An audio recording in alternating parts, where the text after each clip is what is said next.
What is up, wrestling fans? Welcome to another Pay-Per-Viewpoint edition of the Smark Out Moment Smack Talk podcast. WWE NXT Not Takeover War Games 2021 is happening this Sunday night, so we're going to break down the card, give you our predictions of all the matches, run down what we think's going on with this whole paint splatter brand at this point, and talk about anything else we want to talk about like we usually do here. I am your host, as always, Tony Mango. Joining me, as always, are Callum Wiggins.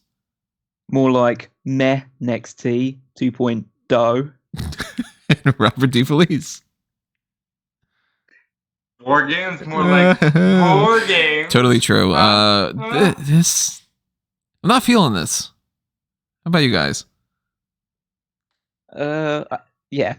So, No, it's go just ahead, I'm Callum. pretty much in agreement. It's just I'm pretty. To be fair, I was pretty bored of NXT before the rebrand, and it hasn't. The rebrand has only made things slightly more interesting about how bizarre certain aspects of it are. How bizarre. Now, here's the question: were you bored of it just all throughout the pandemic, or was it even leading up to the pandemic days where you're just bored? I was bored of Black it and Gold from brand? pretty much towards the back end of the Ciampa Gargano rivalry. 2 years ago. Which was Yeah, like right yeah, into around the about that pandemic. time. I mean, yeah, probably leading into them going into that ridiculously long final match they had. Yeah. I mean, it's been a longer running thing with NXT. It just doesn't capture the attention because prior to NXT 2.0, it was the fact that it was pretty much all the same people on TV for years and years and years, and nothing seemed to change. And you didn't want it to change because you didn't want them to go up to the main roster because things would be bad. And now it's NXT 2.0, and it is pretty much the main roster. Just with now that it's completely opposite. They have fresh faces, but I don't care about any of them. That's the biggest thing for me is this is total chaos. And sometimes chaos can be a lot of fun. You know, just the matter of like, you never know what's going to happen and it's unpredictable and whatever.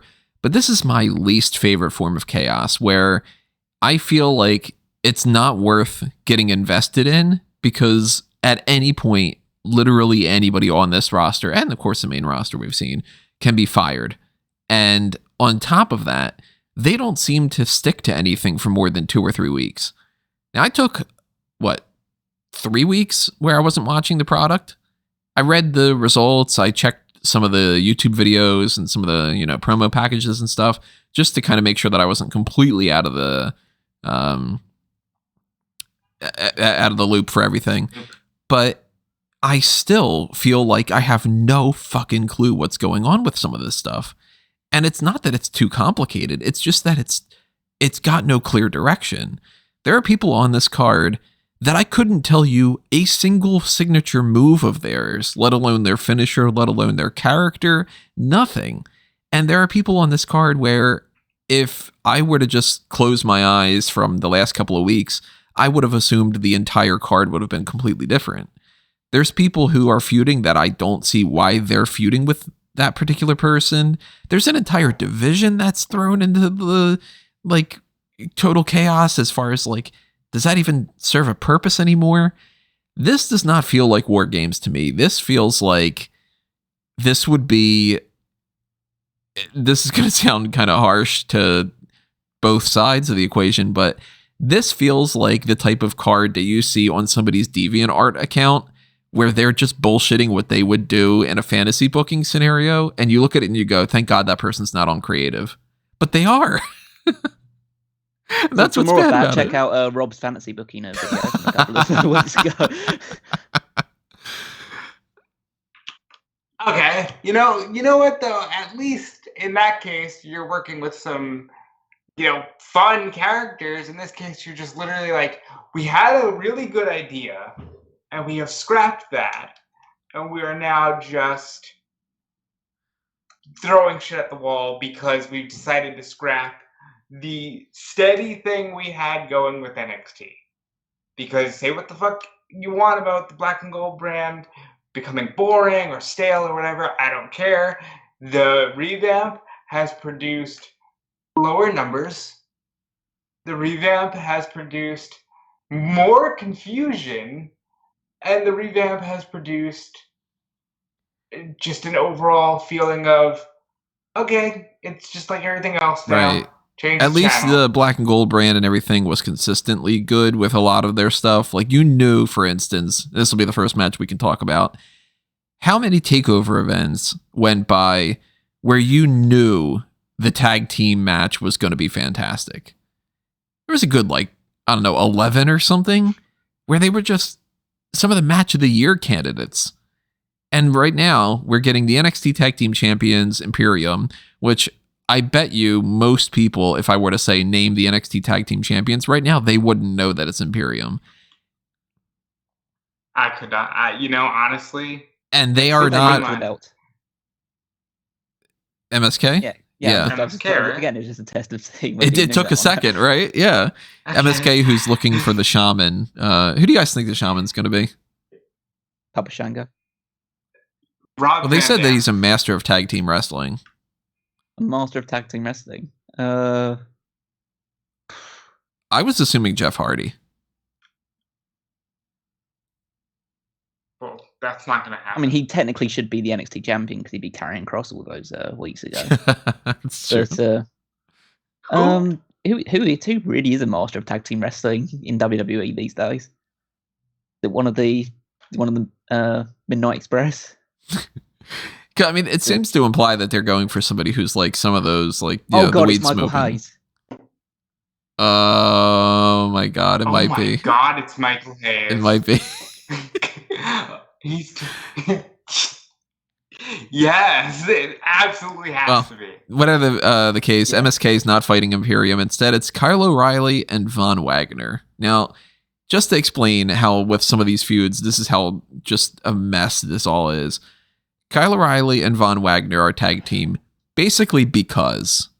And it seems like it's almost their way of saying, we need you, Kyle, to help this guy along and teach him something, because you're somebody who we know that you're good and we know that you're capable in all these different ways that we are going to completely ignore because we don't want you to be NXT champion because we're just going to push you out of the company eventually. But this Von Wagner guy, he's kind of tall and he can stand next to Adam Pearce for a week.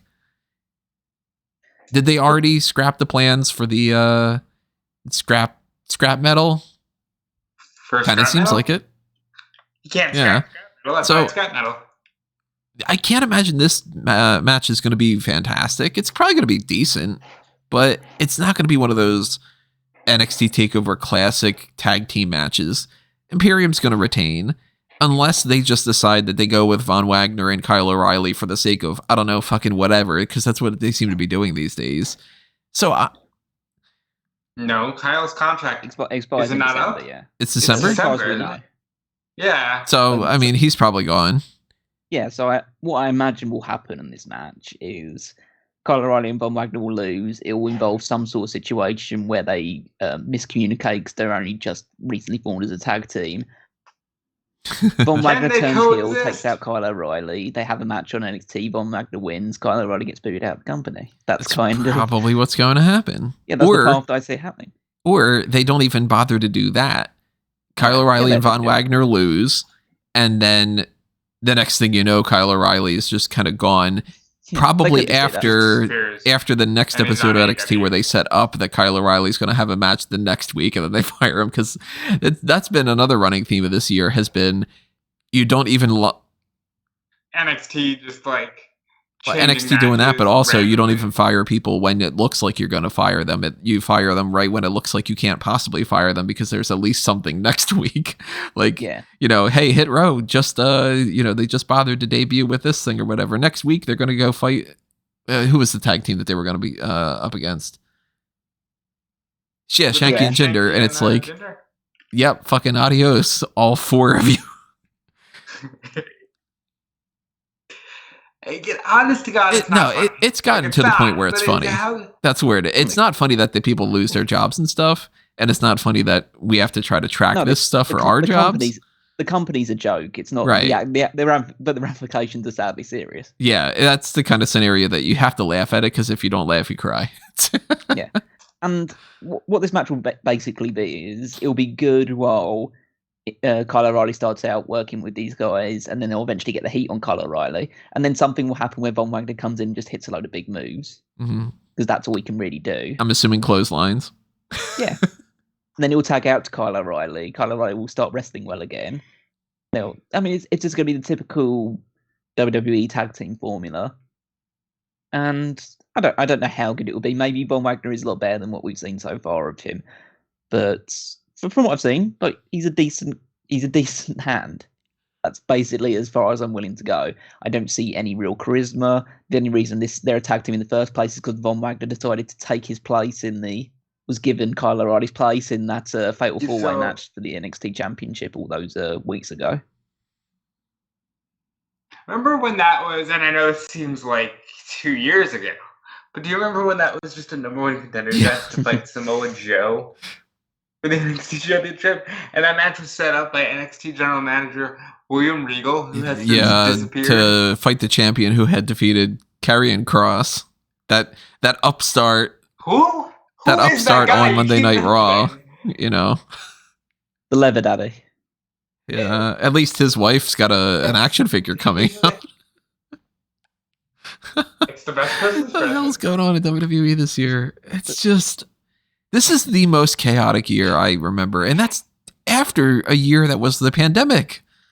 That's after, 2020 right. Should have been the bar, but 2021 smashed that completely as far as chaos. 2020 was like, look, you've been going through a lot. We're going to give you this thing that's sort of like slash and burn. It's all going to go into this blender, and you're going to, come out of that with this whole rejuvenated sense of self. And you're going to fix a lot of problems. You're going to learn a lot. You're going to be able to experiment and get away with it this year. And it's going to be great in 2021. And then 2021 came around and Vince is like, you know what? I'm going to teach them what real fucking chaos is. But if it's going to happen to my company, I'm going to do it, damn it. Yeah, it's really, that's what they're doing. And by the way, that guy's on TV, isn't he?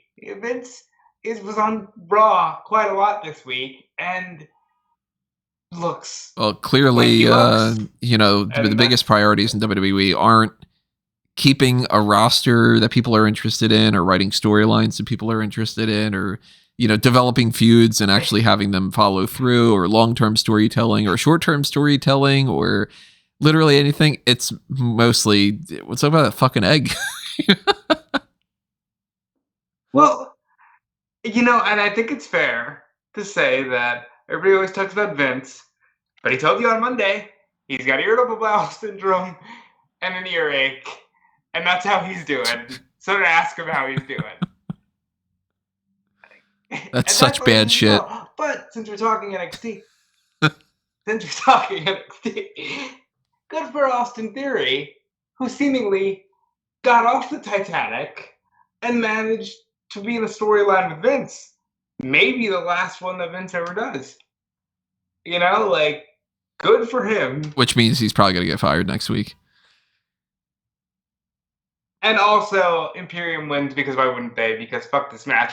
Can Kyle O'Reilly please go to AEW? Yeah, I'm pretty much in concurrence with all of that. The only thing I would say about this rivalry is O'Reilly and Von Wagner should be in the War Games match.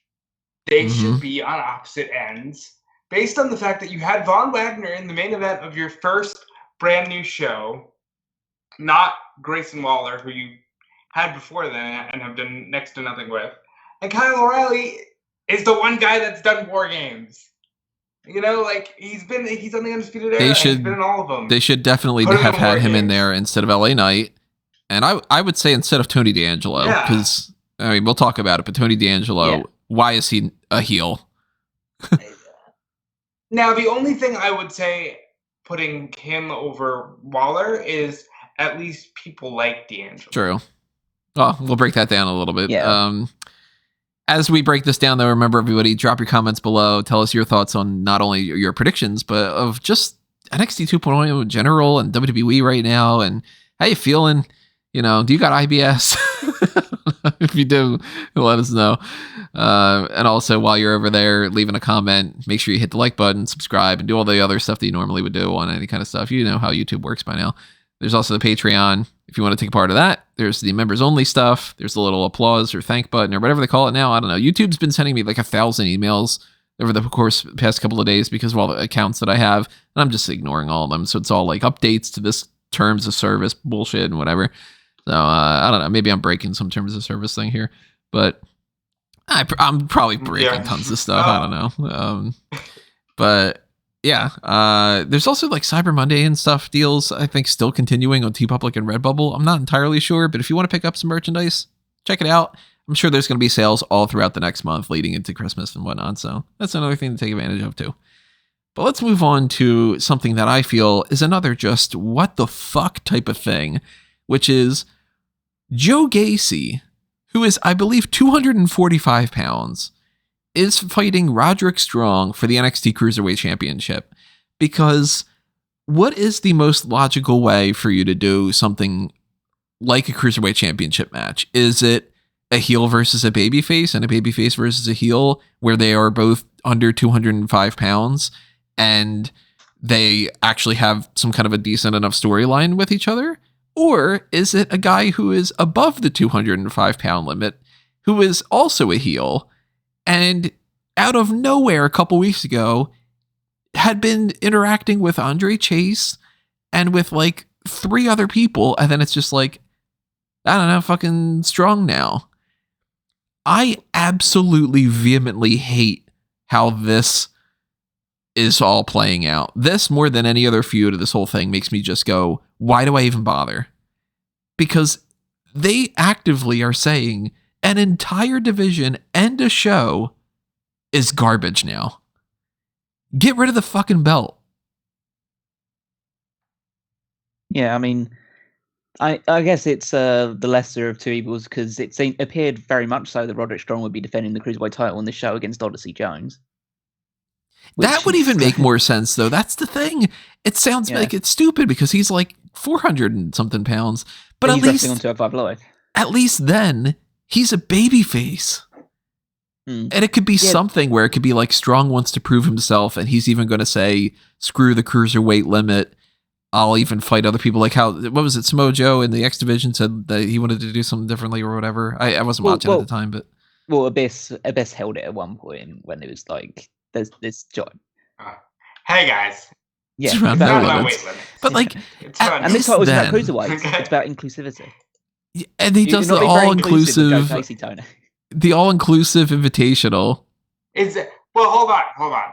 Is that the story? Well, that's the that's the promo that he cut. I know I saw some sort of I don't know whether it was the promo he cut last week, this week's show, or there was something that I saw online about it where Joe Gacy wants to make the Cruiserweight title the inclusivity title.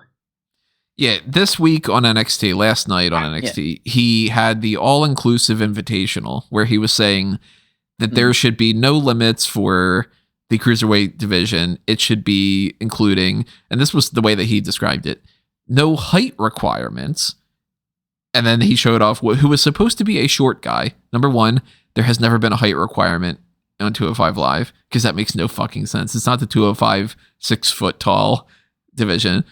And the guy was only like maybe a couple inches shorter than Gacy. So they really should have picked somebody who was like significantly shorter. Number two, it shouldn't be a weight limit. So there was a bigger guy. I don't know who any of these names are. And then it shouldn't be based on gender. So there was a woman, and he beat the quote unquote short guy. And then when he was about to face the woman, Strong and Diamond Mine came out and interrupted. So of course they... Hell yeah. He didn't stand up for that. He went, he just went to attack him. Yeah. But it wasn't like, you're going to not fight this woman. It was Malcolm Bivens saying, you're embarrassing yourself and Roderick Strong is going to kick your ass and whatever. Yeah, but it's just so bizarre again because like don't mind the heels, and Joe Gacy has been a heel this entire time, and he's got his own heavy called Harland that does some stuff on the outside as well. That poses awkwardly and looks like a combination of a somebody from American History X and Eric Rowan. He had a decent look to him. They could have just done the Brock thing. They could have had fun with it. That's the issue. He looked too much like Brock, and Brock came back. So they decided to make him act like Lars Sullivan. I mean, come on. I hope he's not acting too much. What are they doing? But they could have done the Brock thing. It could have been fun. Like, they could have had him pop up, and they could have been like, "Oh, what are you, the next fucking Brock Lesnar?" And then they could have, like, I don't know, down the line, maybe they have a match. You know. Instead, he's just Duke the Dumpster Droese with a bald head standing next to Joe Gacy, who's arguing for the Cruiserweight title shouldn't exist anymore. And it's like, well, at this point, it shouldn't. You know what, though? You know what? I'm not against the idea that he's like, that should be the inclusivity title, and this is right. Because at least that makes sense. I just think it should be a baby champion. If you're going to do and that. Diamond Mine should not be baby faces.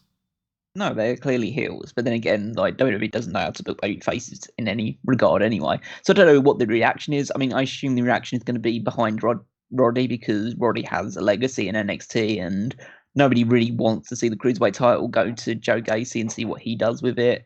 But the thing is, they've been protecting Joe Gacy pretty heavily since he debuted. So I it's unpredictable in this regard. It's the fact that I genuinely don't know who's going to win the title here. I'm assuming Strong retains, but I'm also kind of going, maybe they've decided that they don't want the Cruiserweight Championship anymore, and maybe the way to do that is to put it on Gacy and to have him, whatever they rechristen it. Maybe it is like it becomes a joke title at that point. Another 24/7 championship bullshit, you know?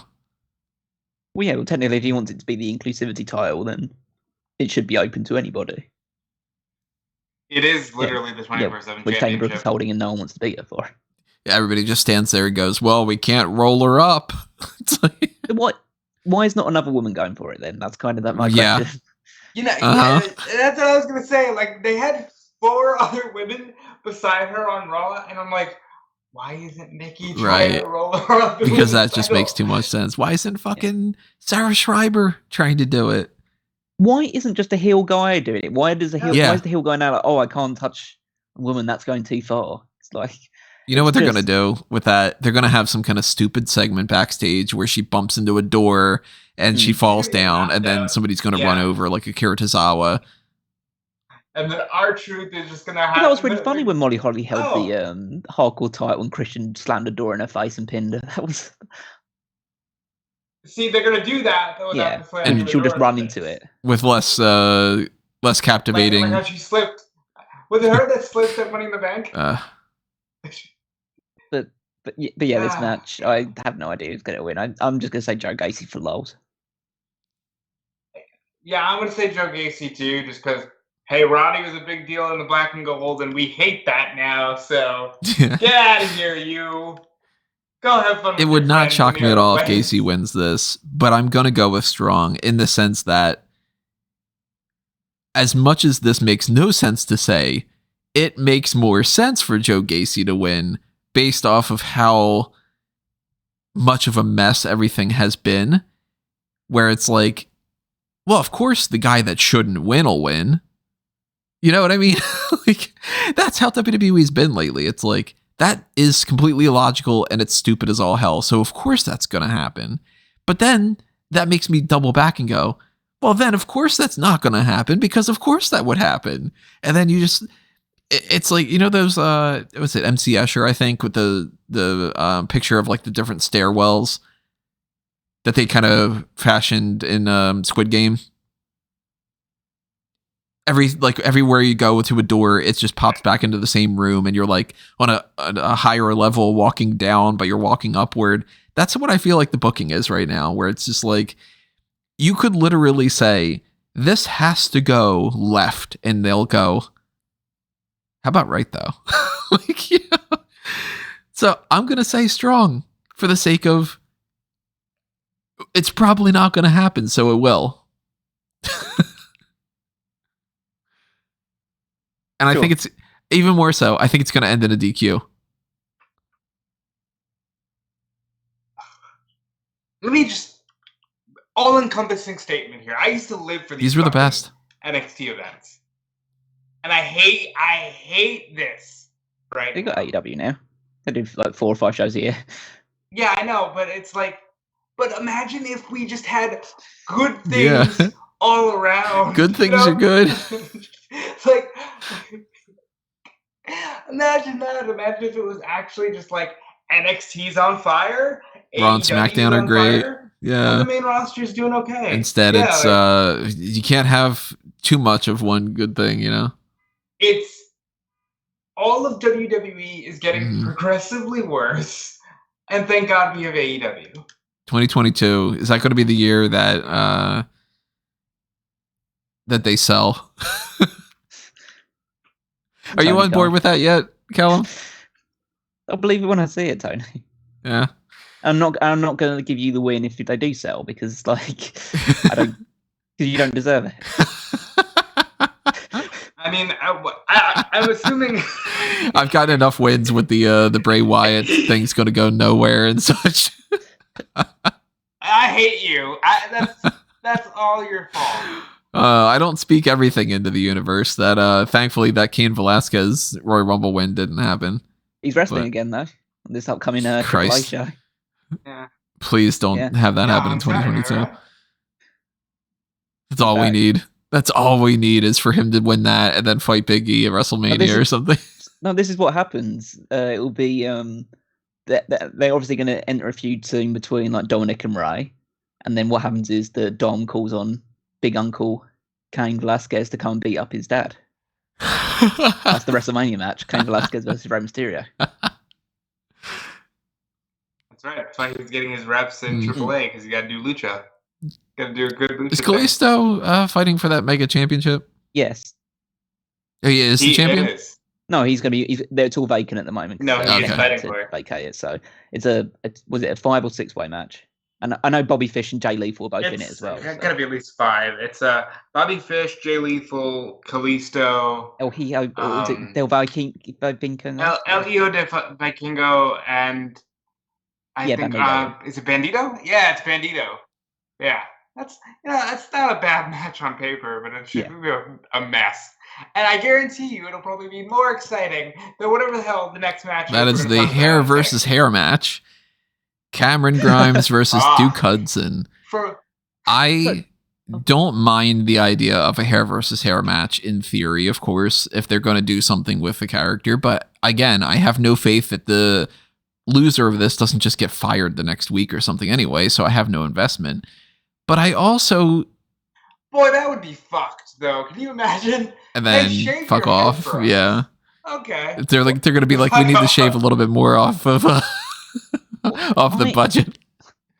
I have an issue with this in that I mean, there are multiple issues. In fact, I'm watching it in the first place is an issue, but it's the fact that this is built on a poker feud where Duke Hudson couldn't beat Cameron Grimes, even though his entire gimmick is the fact that he's good at poker. And he had like maybe 3 vignettes to talk about how good he is before he lost. Yeah.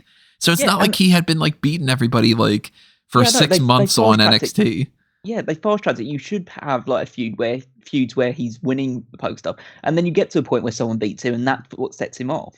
But they've decided to fast track that in the span of a few weeks. Let's go down this rabbit hole for a split second too, because this literally just popped in my mind for a split second, and it just goes to show again what we keep saying: 5 minutes worth of thought can book an entire year almost. Duke Hudson's character. It's not the best, but you know what? Whatever. It's his character. I like the phrase, the house always wins, call him the house, whatever, cool. He's built like a house, blah, blah, blah. If you just had his gimmick, remember how John Morrison had the 15 minutes of fame? And it was like, if you could last 15 minutes in the ring with him, then you can get a title match. Yeah. Imagine if Duke Hudson was just kicking ass in NXT. And he would say to people, say he wins the North American Championship or the No Limits fucking Cruiserweight, God knows, whatever the hell they're going to call it, championship. And he says to people like, all right, you know what? You want to get a title match? You got to beat me in poker. And then you have just a segment where he beats somebody without, or it's like, you've got your title match, but if you want to pick the stipulation, you got to beat me in poker. And they just have, a couple hands or something, and they make that a stupid digital thing or for YouTube or whatever it might be. And they just show off that he just keeps beating everybody like that. And then eventually you get a crafty person who cheats. And that's how they end up developing that person's character, as they're the wily guy that would cheat the way that, like, James Bond, for instance, cheats in Octopussy. For anybody who hasn't seen Octopussy, there's a part in it where they're playing backgammon, and the villain's got loaded dice. So Bond knows this, and Bond's like, I think I'm going to use your dice. It's the, player's priority or whatever the fuck he calls it. And he just grifts the guy out of however much money. That would be something that could be a reason why Duke Hudson can go nuts the way that he did here over the course of like 2 weeks. And now immediately, I don't care about any future thing with poker with Duke Hudson. It shouldn't be necessarily on the regular television outside of the little pitch there anyway. And you've run through these. What else are you going to do about this character? Shave his head? Well, that's the upper aspect of this as well, is the fact that obviously Cameron Grimes has a long-standing history of the fact that he has a lot of hair, and so that's part of his just aesthetic. Duke Hudson doesn't have a lot of hair. Mm-hmm. Like, he has pretty short hair, and nothing that's ever been established throughout this entire thing, beyond him cutting Cameron Grimes' hair, there's been any indication that he's really fond about his hair. Right. And that's... But maybe he's just going bald. And he's just like, fuck it, I'll do a hair versus hair match. Why should we be invested in the fact that he could potentially lose his hair? The only investment we could possibly have is that we don't want Cameron Grimes to lose his hair.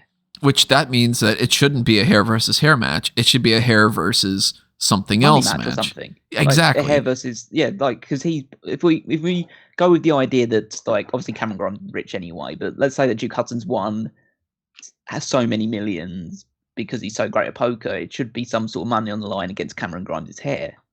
Or maybe it's something like Hudson can't play poker for X number of months or whatever, or something that's more personal to him that we'd actually get invested about him losing. I'll tell you the most logical way they could have done this.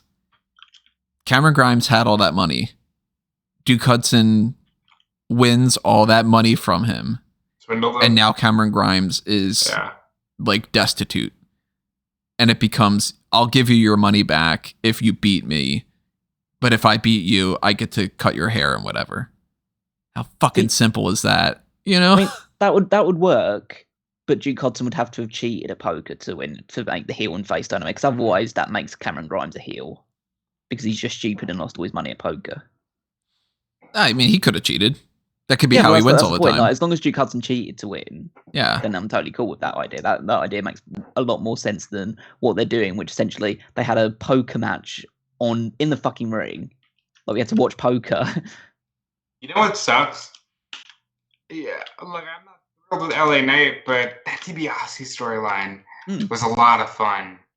And it just led to... But that's exactly how they should have done this, though. They should have had him lose his money, and then he wants to win the money back and whatever. And then he loses this too, and he gets his hair cut. And then it ends up being like, wow, I've got no money, and I don't even have any fucking hair anymore. And then you feel bad for the guy. And Duke Hudson's this massive heel who's got all this money, and he's got... I shaved off his fucking hair. I took his identity. All this. And then Duke Hudson could be, I don't know, maybe the guy that's challenging the babyface champion next. Maybe. I mean, I don't know if I could really buy into the idea of the poker player becoming your NXT champion. I don't think he would win, but he could challenge. Maybe Cameron Grimes screws him. That's going a little bit far to me. But then again, there's a lot of people in this on the brand already. Even though it's like a load of fresh faces, I still don't feel like pretty much any of them are really championship material, apart from one. But obviously, we'll mention them when we get to it. But we're really going to talk about Boa. What the fuck is that, by the way? I mean, it's just like all this stuff. But yeah, I'm not super invested in this. I think it's pretty straightforward that Grimes will win, because I can't imagine a world where he loses all his hair, because he seems to me someone who's primed for the chopping block at some point. So I think he loses. You think Hudson cuts it? Hudson's got no hair to lose. Hudson could grow his hair back in like a month after this. There really is. I just don't feel like Grimes already had some of his hair cut. I just don't feel like he's going to lose all of it. I feel like they're going to do that cop out thing where he's going to cut the hair, but he's not going to shave it bald. I'm still firmly in Grimes' camp on this one. If they cut, it's like cutting Edge's hair over cutting Kurt Angle's. What are you gonna cut Grimes' hair for? Just to fuck with people? Honestly, like Grimes better win this. I don't even want to entertain the idea. It wouldn't shock me if the reason why they want to cut Grimes' hair is because they want to put him on the main roster for whatever reason, and Vince doesn't want him to have long hair. It would not shock me. So it's like, well, let's get the best out of this. Let's have him lose his hair before he comes up and whatever. Then he can just be, clean cut and whatever. Look at this handsome guy, this handsome chap, Yeah. By the way, the little bit of the hair that he had cut, I think it looks better. Don't you? No, that's what the whole Trevor Lee, Trevor Lee, that's probably no, but the whole Cameron Grimes aesthetic. The whole Cameron Grimes aesthetic is the fact that he looks dishevelled. Like he was a rich, dishevelled guy. That was the thing that was good. I don't care if he looks quote unquote better with slightly short hair. It's not about that. It's just about that's what his aesthetic was. No, I'm just saying that I think he looks better for his own. It's not the type of thing that he looks. Some people, if they have like a shorter haircut, they look really weird, like the shape of their face or something. I think that he at least doesn't have much to worry about with that. Well, I don't know about if he's bald. It might be too far, but. Good. He looks slightly better with like slightly shorter hair. Maybe he'll be able to attract some of the women that the Grayson Waller thing was all about. That's now been dropped. Yeah, where'd that fucking go? That's exactly another example of this whole every single story is just well, it's not going to be there in 2 weeks, so why do I care? Now Mei Ying is apparently a sleepy person behind the scenes while Persia and Indy are talking. That happened. That's who went. Okay, full disclosure. Yeah, I haven't been watching much of NXT 2.0. Thankfully, I don't have to typically cover it on Tuesday nights. Yeah, they showed her this week. They didn't give her any role, this is Wendy Chu and whatever like that.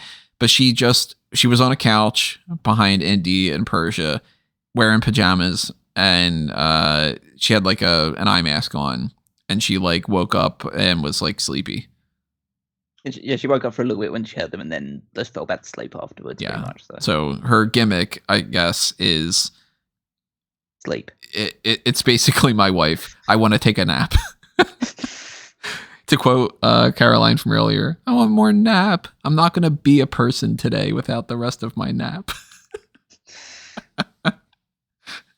I am so glad that is what they decided to do with Mei Ying, the character they had specifically tried to build up for weeks and weeks and weeks of vignettes, and then weeks and weeks and weeks of her sitting there and being all, I'm going to control Boa and Xia Li. Xia Li, of course, now let's completely switch this over, and now she's the great protector. This is the total opposite. What are we doing? At least Xia Li's great, so hopefully she'll get a spotlight and not just fucking booted out the door. But that's the way that these things are, where it's just and hey, maybe if you're really excited, we can introduce a bunch of guys with just generic names. Are you interested in Idris Enofe or Draco Anthony? Guys who go, people doubted me and I want to prove them wrong. It. Not if you say it like that. That's basically how they said it. Both of them. I know. Real big investments in Malik Blade and Ru Feng and Dante Chen. Dante Chen hasn't even popped up, I think, more than the one match that he had. That's how this roster is right now. It's people that they didn't exist before. They bring them up. They have 2 matches and then they disappear. So why the hell should anybody care? But here's the thing, Tony, and I think you'll at least agree with me on this. His booking might be all over the place. We might not agree with where this hair versus hair thing is going. But there's nothing wrong with at least making yourself look a little bit better and actually taking care Well, of that your is appearance. very, Is there very not? true. And I'll tell you, one of the best resources for you to be able to do that is our sponsors for this episode, Manscaped. You can check out the URL that we've got up on the screen, manscaped.com/smark, SMARK. And if you missed out on the Black Friday and the Cyber Monday deals, you can still always take advantage of the current deal that we've got and we've had for a little while now. 20% off and free shipping for all your orders, no matter what you're picking up. And I've mentioned this before with the Black Friday and the Cyber Monday things and everything before that too, but these are great gifts to give. You could get like the grooming kit for somebody that really needs some grooming. You could pick up, the performance packages and really give somebody something that's like an actual gift or like a stocking stuffer sort of thing. Maybe you want to just get like the refined cologne and put that in there. That is something that I know, for instance, not only just my wife, but everybody else that has smelled that has said that smells really, really good. I have a really poor sense of smell, so it's not something that I'd be the best judge for, but trust them. And I mentioned it a million times before. I use these kind of products almost every single day. So whether it's the Weed Whacker or the Lawnmower 4.0, take advantage of the deals that we've got. 20% off and free shipping. Manscaped.com/smark. Pick up some products and you will definitely be in a much better position than Cameron Grimes is. Or Duke Hudson, depending on who ends up getting their head shaved. But you know what? You've had in the past where they've had, who was the person who, when they were getting their head shaved in WWE, they ended up bleeding all over the place. You guys remember that?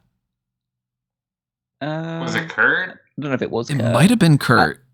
I know someone's been in that situation before. I can kind of picture it, but I just can't picture the face underneath it. It might have been Kurt Angle. And, if he would have used the Lawnmower 4.0 with the advanced skin safe technology, that wouldn't have been the case. He wouldn't have been bleeding all over the place. It would have just been a smooth shave up top. And anywhere else, I don't know. They probably would have done that backstage. But manscaped.com/smark. Get your 20% off and your free shipping. Thank you to Manscaped for sponsoring this episode. We're going to continue on here, and we're going to talk about the War Games matches, which don't feel like War Games matches because William Regal didn't say them. Isn't that true?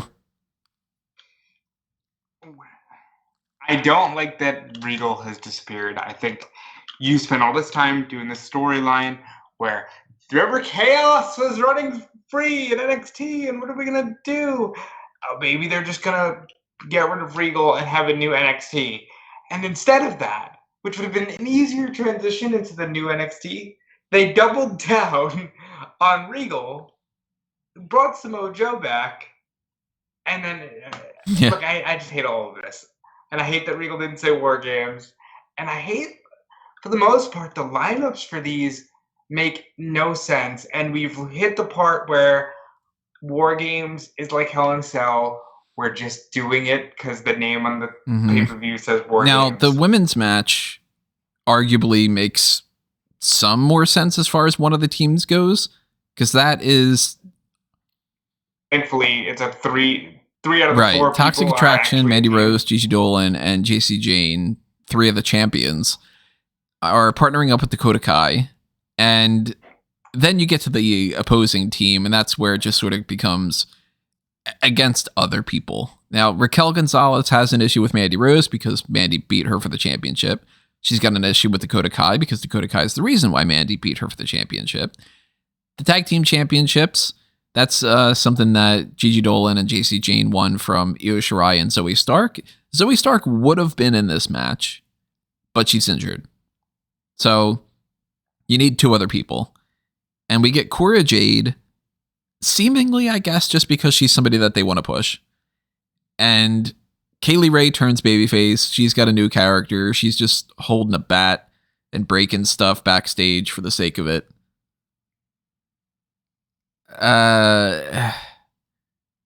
Sure. It's not going to be great. No. But that's largely on the heel side. Specifically 3 members of the heel side. Toxic Attraction can't really work that well. And they shouldn't be put in a match of this magnitude, realistically. Mm-hmm. And Dakota's great. Dakota will Yes. be fine. She's been in these matches multiple times before. One time she wasn't actually in the match, but like she was the biggest headline out of it, pretty much. Everyone else on the Raquel and Io and Kaylee Ray have had this match before, so they know what they're doing. Cora's a bit of an anomaly, but she's been okay from what you've seen so far. She does have kind of a reason to be in this because she got assaulted by a Dakota Kai split personality a couple of weeks ago. So she's got animosity towards them. So I think the match itself has actually been, in terms of booking towards these guys, been booked really well, but not really well, but been booked well enough until Kaylee Ray got involved because they just needed a fourth woman. Right. And she's the one that's the biggest outlier of the whole thing. Yeah. Because Kaylee Ray, when she came back, her first match back was with Shirai, I think, on this part, the NXT 2.0, who's technically a babyface, but is basically just an entity. Who's technically, I think, isn't she? Oh, is that the case? Because she would have made sense to me as another person that would have been in this match, because she's somebody that they seemingly should have been building up a little bit. Yeah, but they've never really used her, especially since 2.0 started. She's basically, I don't think she's won on NXT 2.0. But obviously, if she's back in Japan right now, that's a whole nother reason for it. But yeah, this match is, I don't think it's going to be a particularly memorable War Games match on the positive side of things. The baby faces have the advantage. Let's talk about that a little bit. Which is shitty. It's such a stupid. Who does that shit? People can't. Like, the War Games is the simplest concept in the world. And I know some people will say, you need to change things up every now and again. No, you don't. The concept of War Games is the heels start off with the advantage. The heels beat down the babyface 2-on-1. Babyface makes a save. Everyone gets excited. Heel comes down again. They get the advantage again. They get the heat for a little while. And you rinse and repeat. And you do that year in, year out. And people still fall for it because that's the way that it works. You don't start. They did this a couple of years ago with the women's match where they had the baby faces start off, and guess what? It didn't work really well. Didn't they have at least the swerve there was all right? No, that was a different one. That was the one after that was the one where they had the baby faces start out. Have they really done? The fourth? I can't say for certain. I'll double check, but I feel like, let me have a look. Yeah, let me try to. Well, because look. My issue with this, and I don't want to belabor this point because it seems mean, but Mandy Rose has no business as the anchor of a War Games match. Has zero business as the anchor of a War Games match. They had Team Candice, they had Rose. Team Ripley. Yeah. It was the Team Candice against Team Shotzi match where they had Team Shotzi have the woman advantage. Yeah, which maybe at the very least you can have a team.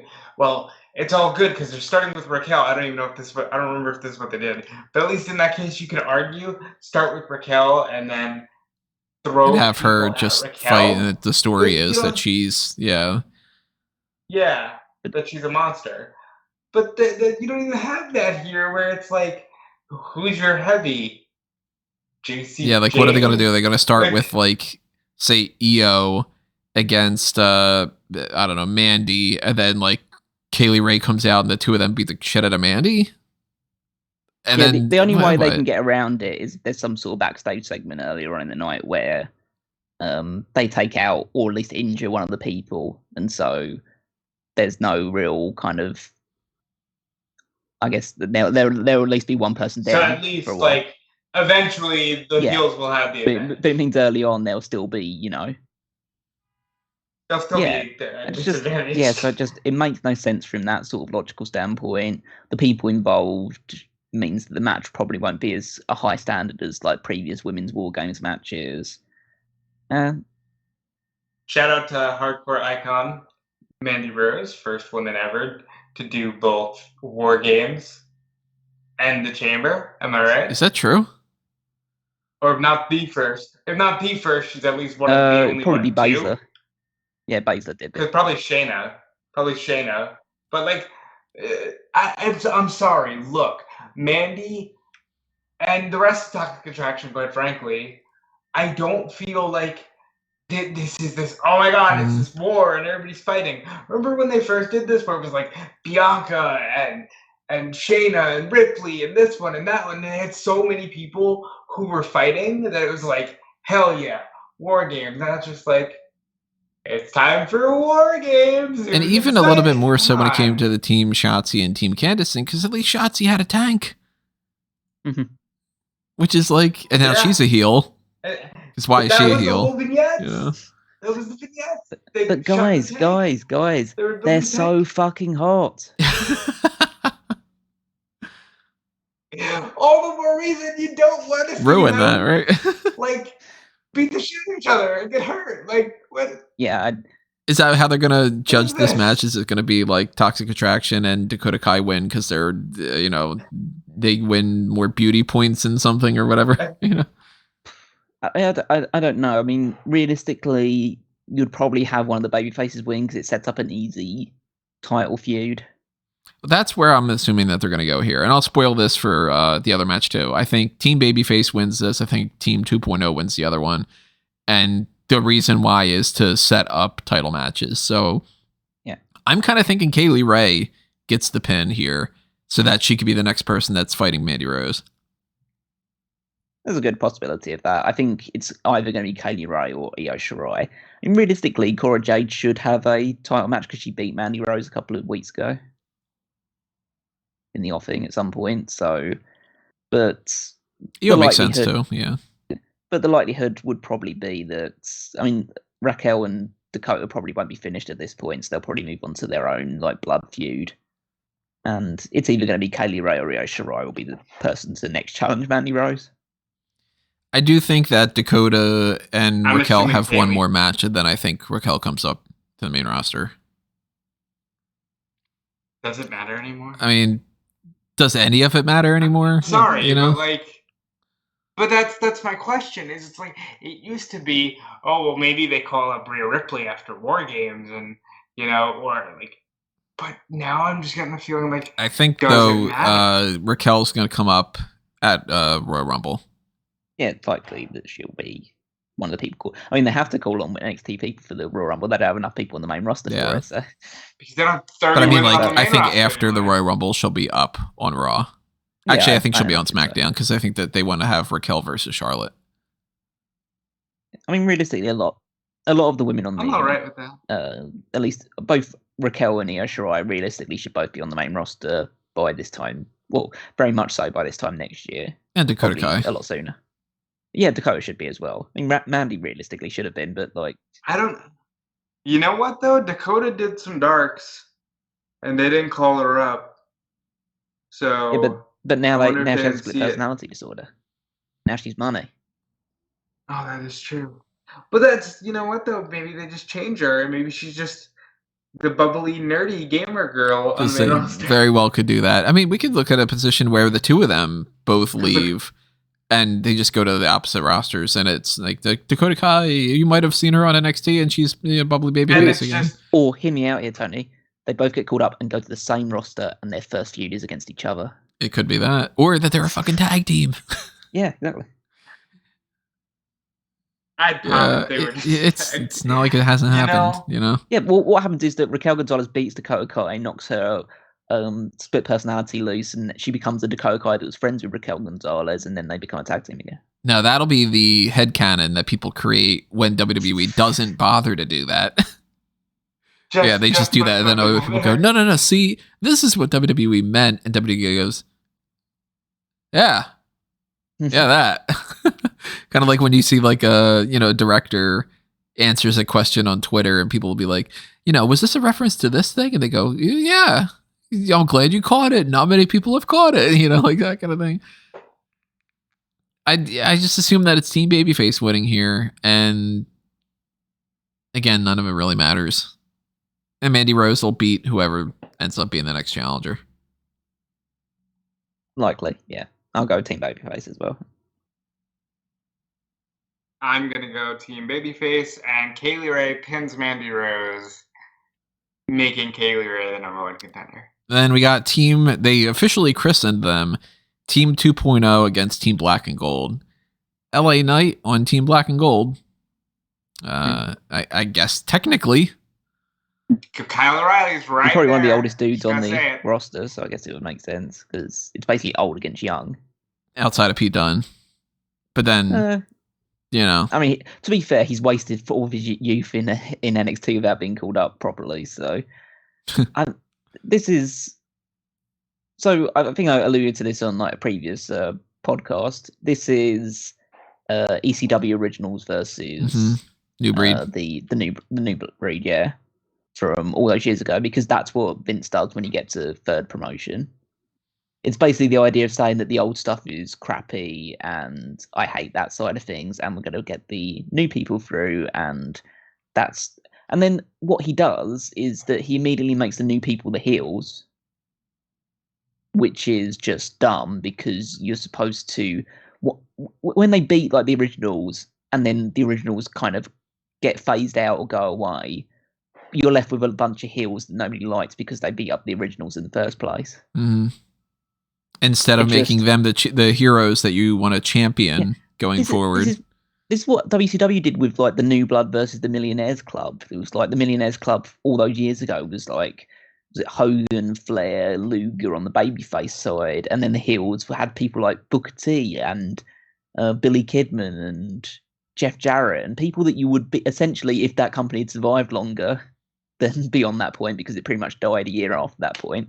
If it survived longer, they're the people you're going to be building your company around. And you're making all of those people the bad guys in this feud.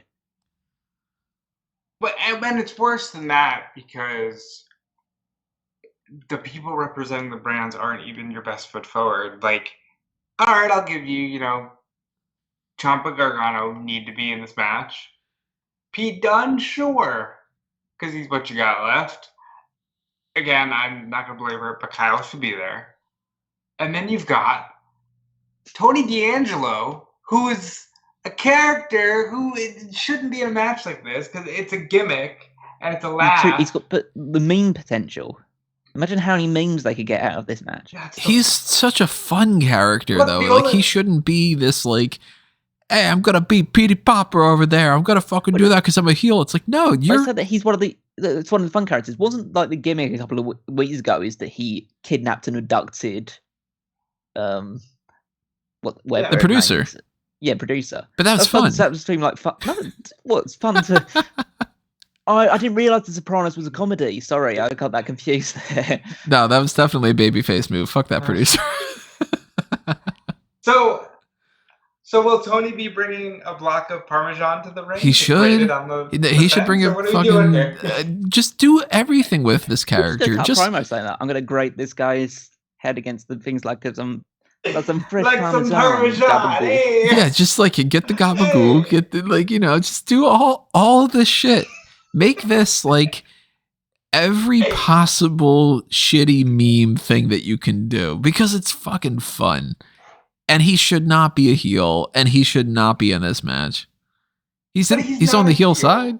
They're just I mean, what heel? They're literally just doing. Realistically, it's not heel. This isn't a heel versus babyface. The babyface are technically the old guys because people like the old NXT and they don't like NXT 2.0. But it's the case that Bron Breakker's not a heel. He's just feuding with Tommaso Ciampa. Carmelo Hayes is definitely a heel. I'd have no idea what Grayson Waller is. Waller's a heel. Is he a heel? He's a heel with LA Knight for the entire time. LA Knight is definitely a heel.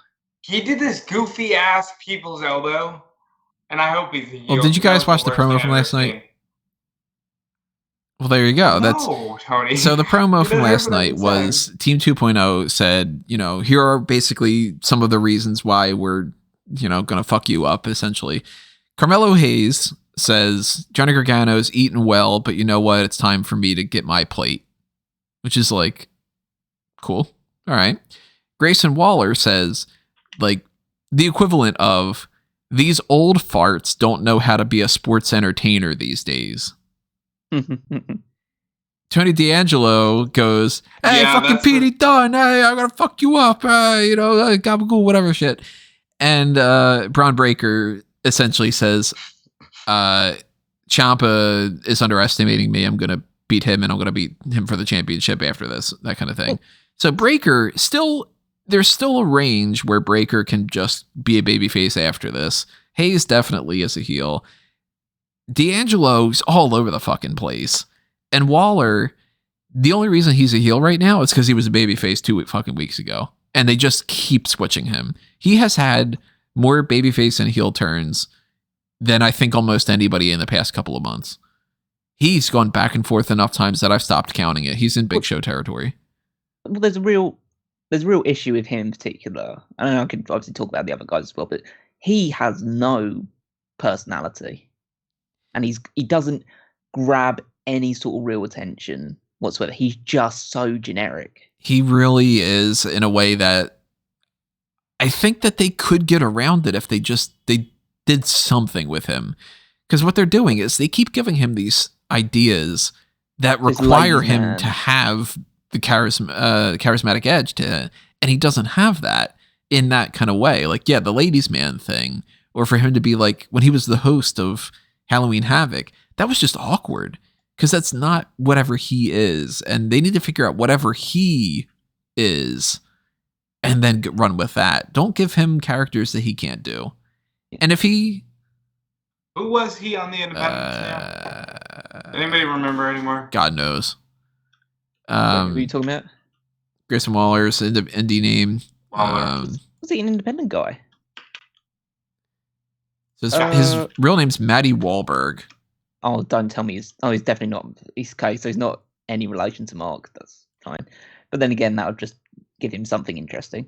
It just honestly surprised me that he's an indie guy because that's not who they're aiming at now. But maybe what he needs is a tag team. He needs somebody who can give him a personality by proxy. Hey, LA Knight's right there. He had a little bit of a tag team with Drake Maverick, and then they fired Drake Maverick. So it's just like, I don't know who he's not big enough to be the heavy for someone. He's not comedic enough to be the funny guy in a tag team. He's not the technical wrestler in a tag team. I don't dislike the guy, but I don't see this working out all that well. I couldn't tell you anything that he's, and I've seen like obviously the vignettes stuff like that. I have no, I don't think I've sat through an entire match that he's had, so I have no idea what he does. So I apologize. I thought that I got him confused with Asher Hale. He is Australian, and he was trained by Robbie Eagles and Madison Eagles, and he's worked like a handful of Australian promotions, but not done a lot in America before going to WWE. It is curious why he hasn't been cut when all the other ones have. Well, it's clearly because they see something in him that they can mold when all the others have. Is it just because he's taller? Just go back to. But realistic, he's slightly taller. He's good looking. Like that's kind of the benchmark now. And he's willing to be a sports entertainer. He was basically regurgitating probably something that Vince wrote down as soon as he decided to get rid of NXT in the first place and replace it with this thing. Just like these indie guys don't know how to properly work, and that's why we lost to AEW. And he's basically just ripped up the script that he probably was going to send over to Triple H a couple of months ago and decided, okay, I'm just going to let you say it instead. And that's the thing as well, is the fact that these guys he's being presented as a heel by saying that these old guys can't do sports entertainment. So basically saying that what they're doing with NXT 2.0 is something we should despise. Yeah. Because he's saying, oh, I'm the heel, and these guys, they can't do sports entertainment the way they should be done. Those old farts. And it's like, these guys are the guys that we revered in NXT when NXT was great and bashing out on all cylinders. And now we're the new thing. This is we're all about what NXT 2.0 is, and you should hate us for it. And then yet, at the same time, who is the guy that's leading the charge for 2.0? Bron Breakker. A guy who basically doesn't have any character. He's essentially just a wrestler. His character is, it's a Steiner kid. But you can't tell me. I'm totally the nephew of Scott Steiner and the son of Rick Steiner, but I can't be called that, so don't. But I can be called that. They just decided not to. It's amazing how much he sounds like them, though. And it's amazing that they last night they called him the Big Fat. But like, there's people that they're related and you couldn't tell. But he like, if you close your eyes, it's like, yeah, that's a young Scott Steiner promo. You know, like I couldn't tell you. You know, if you wouldn't have told me, I wouldn't have thought Curtis Axel was related to Kurt Hennig. I didn't really see that.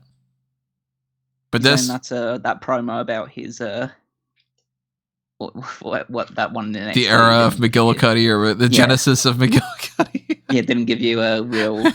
No, that's not Mr. Perfect by any means. Where's he been? Why isn't Curtis Axel in like NWA or something? But that's a different story for another day. He might have retired, like Bo Dallas. Maybe he's just on a farm somewhere. Nice, quietly retired. Yeah. But yeah, like this is the story of Bron Breakker winning so he can get another title shot. Realistically, that's the case. I mean, I feel like, look at the black and gold side of things. Like, Ciampa's a champion, so it's an easy way to crown a new challenger for him. Gargano's leaving. He's only signed a new extension so he could have this match in the first place. Which probably means he's taking the pin. You'd imagine so. I mean, realistically, if they want to have Bron Breakker immediately become the next challenger, he should pin Ciampa. Bron Breakker is pinning LA Knight. Johnny Gargano will do something crazy that will write him off. Ciampa will probably abandon everybody because he's Ciampa. And if not him, then Pete Dunne will abandon everybody. Pete Dunne will just look angry. I just don't. I'm excited to see what the black and gold side does in this match. I'm excited to see what Steiner does in the match because, hey, he knows a thing or two about War Games. He's got some roots in War Games. Speaking of the 2.0 black and gold thing, I just realized now on the graphics for this, they've got black and gold on that side and they've got the multicolor on the other side, but they also have it for the women's match. Because Cora Jade is definitely part of that black and gold, you know? And Dakota Kai is definitely part of the new breed. If anything, shouldn't it be Dakota Kai on the other side and then swap that if that's how they were going? But that's not what they were doing. So it's just it's an observation. The story here is... I thought you were going to say the story here is that the graphics team is just as irresponsible as the ones that put up the... instead of WWE Day One, that they put WWE.com/new one. Look, I sympathize with those people. Okay, look, I do not blame them at all. For me to go on the Day One shows page and it's called New One. It's like, I don't know, some fucking new pay-per-view, whatever they call it. And the graphic for War Games, they've got a messed up outline. I'm just calling attention to these things by now. Do better. I'd expect somebody to call out if I have a botch on something too. Yeah, that's War Games. I'm going Bron Breakker's team. You guys too? Yeah, I mean, Bron Breakker has to get the win. Yeah, it will definitely be the 2.0 side. I'm very confident that they'll win. So, suffice it to say... And is there a better swan song to the black and gold than Gargano leaving? Like... He was NXT for so long. He always said he'd be NXT for life. NXT's not NXT, so... Scotty Too Hottie leaving, you know? And that's another thing. He left and specifically said, I'm leaving because I like the black and gold brand. I don't want to just collect a paycheck and not have fun anymore, and that's what this is right now. Adios.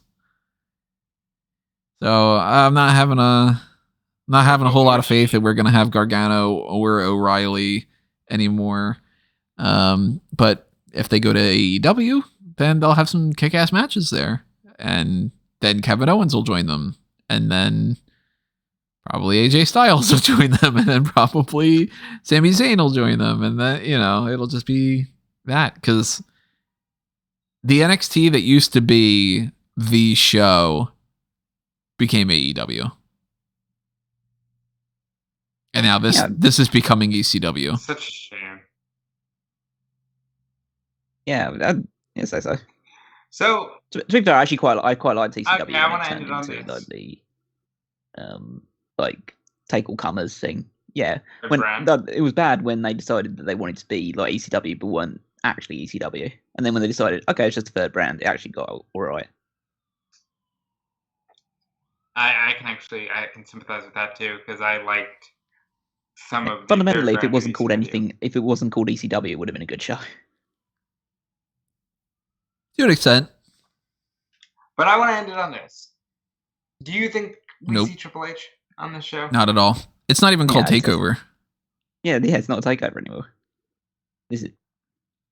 I think he hasn't made a public appearance. Well, he was touring the new grounds for the WWE headquarters, but I would not be surprised if he popped up to say, "Hey, what do you think about the new NXT? Huh? We are NXT." I don't think he even does a pre-taped vignette kind of video package thing or something. I think he's just not showing up. Also, why is this called NXT War Games? Was it not NXT 2.0 War Games? Yeah. Because the brand is NXT 2.0 now. Well, it won't be after when 2.0 usurps the black and gold and becomes the NXT. Ha ha ha. Also, why are they even war games when they said that they don't like using the word war in anything? They could have just, screw that WCW branding. Let's make it our own thing. Call it, I don't know. No, because then Cody. They probably would have still just owned the trademark, They sit on trademarks all the time. We've got trademarks for names that, we never forget out who Nikita is.